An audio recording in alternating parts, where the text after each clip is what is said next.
dear beloved, Boss Mike, Cervera.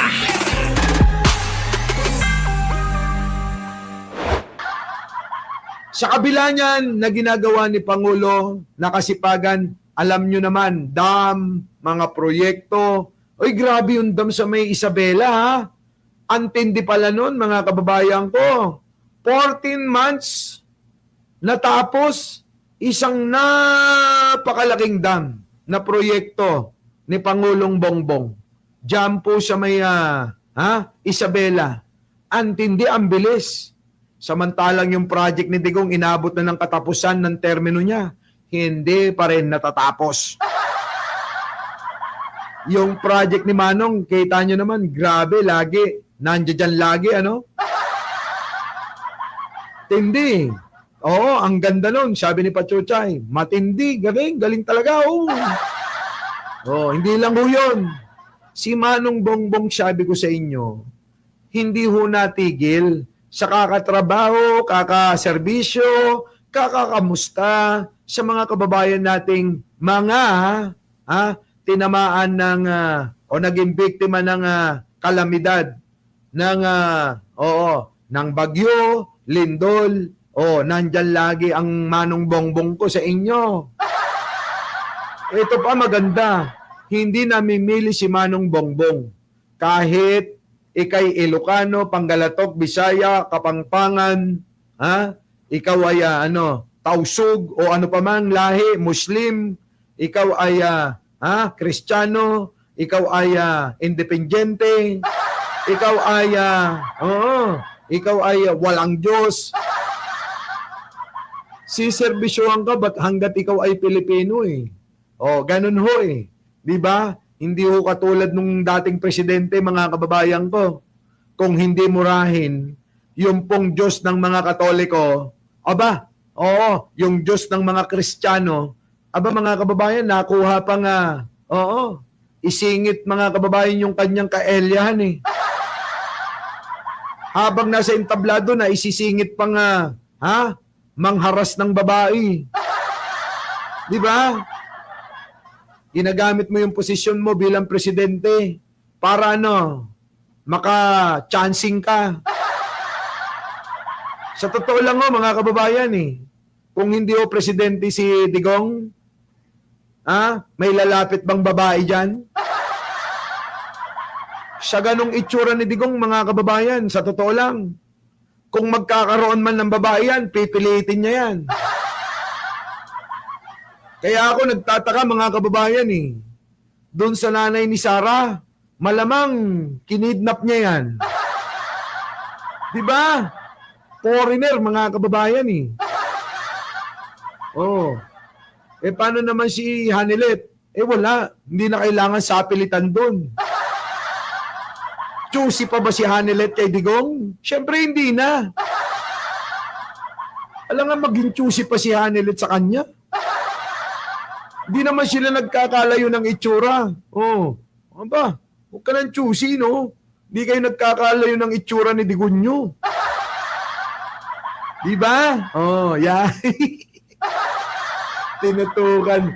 Eto na. Mga kababayan ko, puntan natin. Grabe talaga. Walang tigil si Manong Bongbong. Pasok. Pasok, Manong Bongbong. Ayan, mga kababayan ko. Bakit? Ano nangyari? Eto walang audio mga kababayan. Dito, forward natin. Ayan po si Manong Bongbong, mga kababayan. Opo. Ako na lang ho magbo-voice over. Binisita po mga kababayan ang ating mga kababayan dyan po saan? Sa Davao Oriental yata mga kababayan. Nagpunta. Ayan po, kasama po si Dick Gordon at yung mga kawani ng gobyerno. Chine-check po, sinisigurado na ligtas ito pong mga city tent. Mga kababayan ko, nahandog po, natulong ni Pangulong Bongbong sa pakikipagtulungan ng Red Cross. Kasama po si Dick Gordon na dati pong senador at dati pong mayor ng Olongapo. Malamang kaya inggit na inggit si Sarah. Sa Cebu yan, sabi, sa Cebu. So mga kababayan ko, eto na, ganyan ho, kapogi.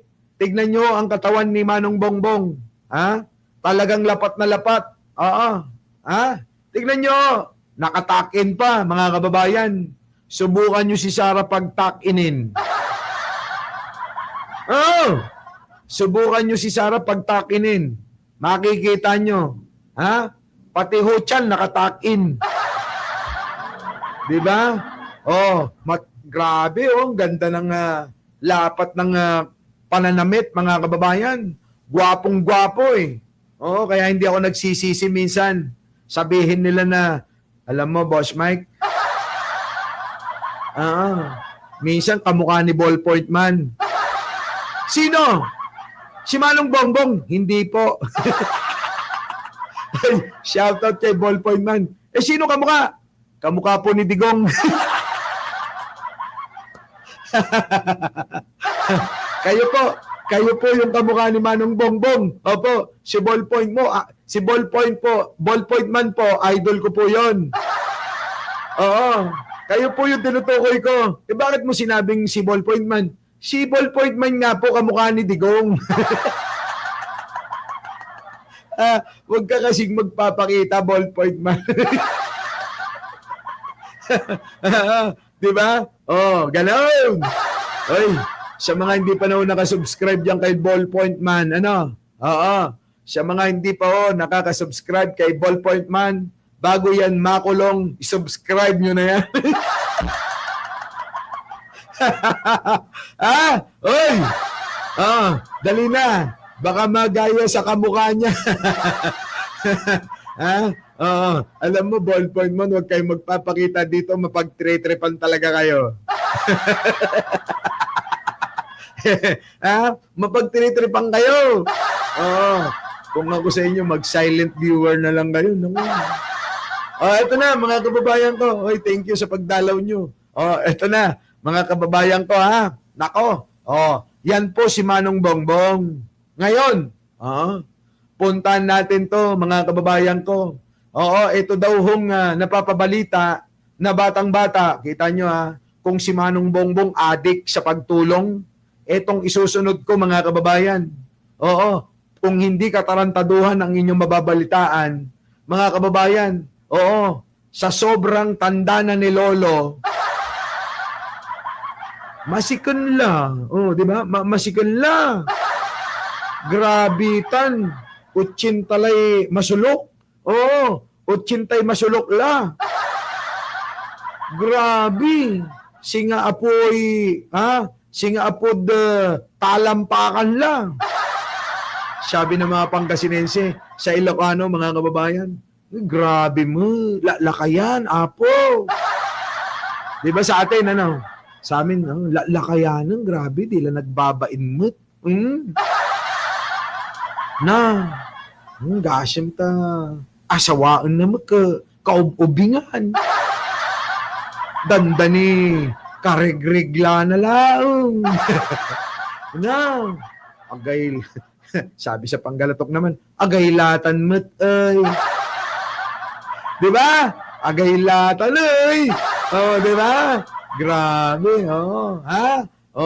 taga Pangasinan ako, taga Norte ako. Kaya lang nga sabi ko sa inyo, dahil sa sobrang kahirapan, kung saan ako napadpad. Hanggang Olongapo napadpad ako, alam nyo ba yon? Hanggang Antique. Ang dami.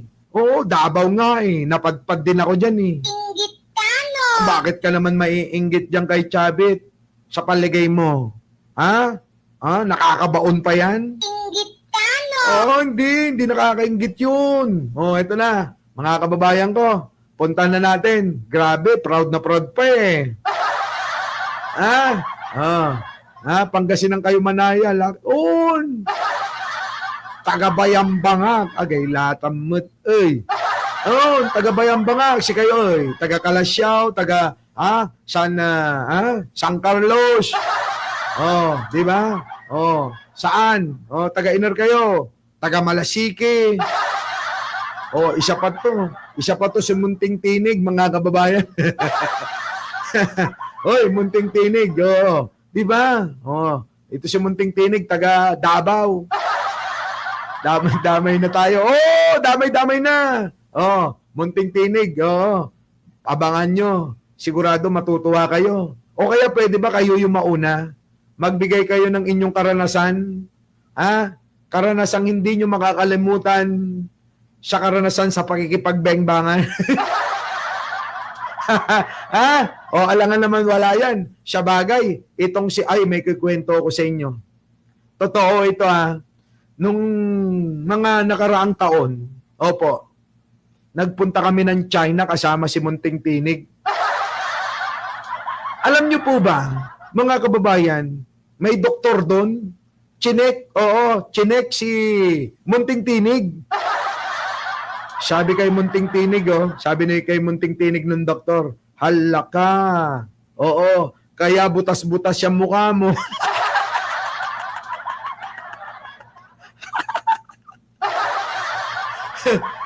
Kasi, kakalulo mo. Sinabi ng doktor, mga kababayan, kakalulo mo. Kaya yung talsik daw napupunta sa mukha niya. Hey, nako. Di ba? Ayan na. Munting Tinig, magpadala ka ng iyong karanasang hindi mo makakalimutan. Ang pag-uusapan at ang topic, bengbangan.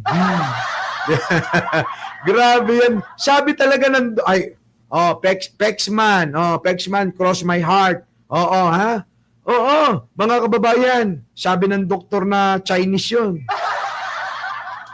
Kaya daw nabutas-butas yung mukha niya kasi daw kakalulo niya Imbis na bumili ng gamot, si Munting Tinig, tumakbo na visit. Sabi niya, Boss Mike! Sabi sa amin, Boss Mike! Ay nako, bad trip ako doon sa doktor. Bakit?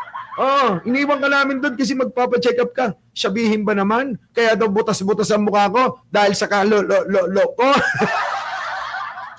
Ayop talaga doon. Tawa kami ng tawa di ba? Hindi, totoo talaga. Sabi ko sa inyo, hindi naku mga kababayan, para saan pa? Para magsinungaling dito. Our beloved Boss Mike Cervera.